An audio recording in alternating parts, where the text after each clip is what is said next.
Video number 3 second part of synthetic division.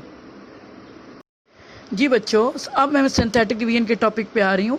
अब देखिए, मैंने आपको प्रीवियस वीडियो में लॉन्ग डिवीजन रिमाइंडर थ्योरम बताया, तो अब देखते हैं लॉन्ग डिवीजन रिमाइंडर थ्योरम से क्या कंक्लूजन हमारे सामने आया और मैंने क्यों आपको दिखाया। In algebra process of long division involves a complete procedure of division coefficients and variable. आपने देखा अभी लॉन्ग डिवीजन में पूरा प्रोसेस होता है 3, 4, 5 स्टेप, और उसमें कोफिशिएंट्स और वेरिएबल दोनों का इस्तेमाल होता है, फिर जाके आपको रिजल्ट मिलता है। इट गिव्स, और क्या रिजल्ट मिलता है? It gives a quotient and remainder के लॉन्ग डिवीजन से आपको कोशेंट और रिमाइंडर मिलता है। फिर मैंने आपको रिमाइंडर थ्योरम दिखाया, उसमें क्या होता है, आपको रिमाइंडर मिलता है लेकिन कोशेंट नहीं मिलता। ठीक है, अब बच्चों हमारा आज का टॉपिक है सिंथेटिक डिवीजन। इसकी डेफिनेशन हाईलाइट कर लें बुक में। अभी मैंने आपको बताया था कि शॉर्ट क्वेश्चन में आती है 2 मार्क्स की, तो आप हाईलाइट कर लें बुक पर। Synthetic division is the process of finding the quotient and remainder when a polynomial is divided by a linear polynomial. In fact, synthetic division is simply a shortcut of long division method. Word division से हमारे जहन में 4 quantities आती हैं: dividend, divisor, quotient, remainder. Dividend और divisor given होता है और हम उसके बिहाफ पे कोशेंट और रिमाइंडर फाइंड आउट करते हैं। सिंथेटिक डिवीजन भी एक ऐसा प्रोसीजर है जिसमें एक पॉलिनोमियल को दूसरे से डिवाइड किया जाता है और आपको कोशेंट और रिमाइंडर फाइंड आउट करना आपका टारगेट होता है। लेकिन डिवाइजर के बारे में ख़ास बात यह है कि वो लीनियर पॉलिनोमियल होगा। ठीक है बेटा। अब लीनियर पॉलिनोमियल मतलब डिग्री 1 होगी, यानी कि डिग्री 2 वाले, जैसे ये देखें x-2 है या x+2 या x-3 या x+3, लेकिन x2-2 फॉर्म में डिवाइज़र नहीं होगा। x2-2 फॉर्म में डिवाइज़र हुआ तो सिंथेटिक डिवीजन हम नहीं कर सकते। फिर ने कहा in fact synthetic division is simply the shortcut of long division method. मैं आपको सिर्फ 1 मिनट के लिए झलक दिखा रही हूँ, ये सिंथेटिक डिवीजन का प्रोसेस है। सॉरी, अभी आपने देखा लॉन्ग डिवीजन में पूरा प्रोसेस होता है, इसमें कोई वेरिएबल्स का इस्तेमाल नहीं है, इसमें सिर्फ कोफिशिएंट्स का इस्तेमाल है और 2 लाइंस के अंदर सिंथेटिक डिवीजन आपकी हो रही है। तो ये इसलिए हम इसे कहते हैं it is shortcut of long division method.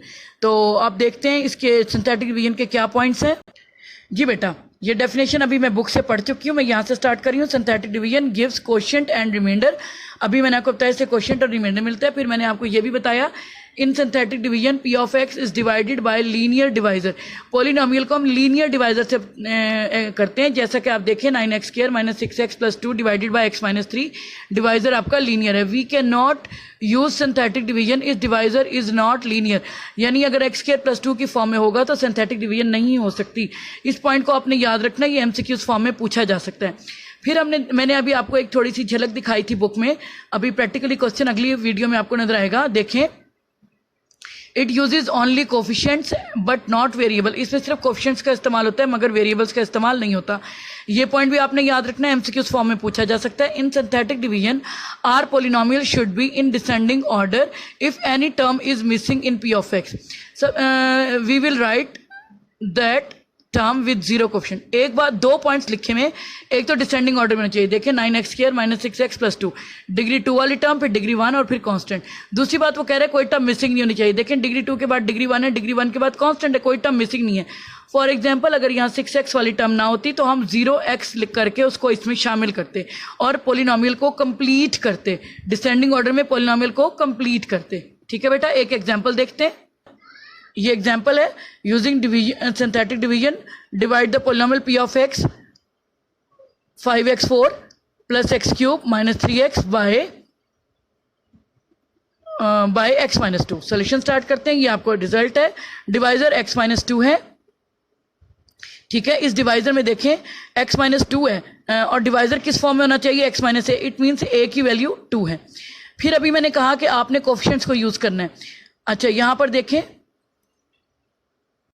जी बेटा, देखें पॉलिनोमियल में टर्म्स किस तरह हम लिखेंगे। P of X is equals to 5x4 + 1x³ + 0x² - 3x+0। 0x² क्यों लिखा? क्योंकि x² वाली टर्म पॉलिनोमियल में नहीं थी। और 0 क्यों लिखा? कांस्टेंट भी गिवन नहीं था। तो पॉलिनोमियल को डिसेंडिंग ऑर्डर में कंप्लीट पॉलिनोमियल बनाने के लिए ये 2 हमने खुद से लिखे with coefficients 0। Linear divisor x-a is equal to x-2, यानी a की वैल्यू 2 है। अब देखें कोफिशिएंट्स क्या है? 5, 1, 0 - 3, 0।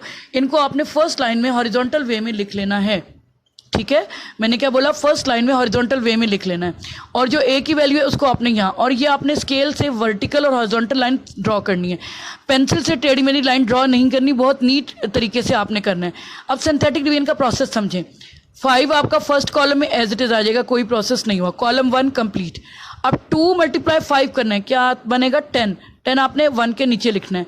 अब आपने 1 + 10 करने, क्वांटिटी बन गई 11, सेकंड कॉलम कंप्लीट। अब इसी प्रोसेस को रिपीट करें, 2 × 11 becomes 22, 22 is written under 22, 0 + 22 becomes 22, third column complete, repeat the process, 2 × 22 becomes 44, 44 - 3 becomes 41, fourth column complete। अब रिपीट करेंगे प्रोसेस नेक्स्ट कॉलम के लिए, 2 × 41 is 82, 0 + 82 is 82, fifth column complete. इससे आगे आप जा नहीं सकते। सिंथेटिक डिवीजन का प्रोसेस कंप्लीट हुआ। आखिरी नंबर जो भी होगा उसको आपने इस तरह से स्केल से और मार्कर से लाइन लगाते हुए सेपरेट कर लेना है, ठीक है। अब ये 4 आपके कोफिशिएंट्स हैं क्वोशिएंट के। एक और बात गौर से सुने, आपका डिग्री 4 पॉलिनोमियल है, उसको आप लीनियर डिवाइजर से डिवाइड कर रहे हैं। क्वोशिएंट में 1 डिग्री लेस आएगी, यानी अगर डिग्री 4 पॉलिनोमियल है तो क्वोशिएंट स्टार्ट होगा डिग्री 3 पॉलिनोमियल से, और ये चारों हैं क्वोशिएंट के कोफिशिएंट्स, ठीक है। तो क्वेश्चन क्या बना, 5x³ + 11x² + 22x + 44 and reminder is 82। ये जो आखिरी नंबर सेपरेट हो गया ये रिमाइंडर है, ठीक है। ये है जी सिंथेटिक डिवीजन का प्रोसेस। कोई प्रॉब्लम हो तो अपने टीचर से शेयर करें। Thank you so much. अपना फीडबैक दें। अस्सलाम वालेकुम।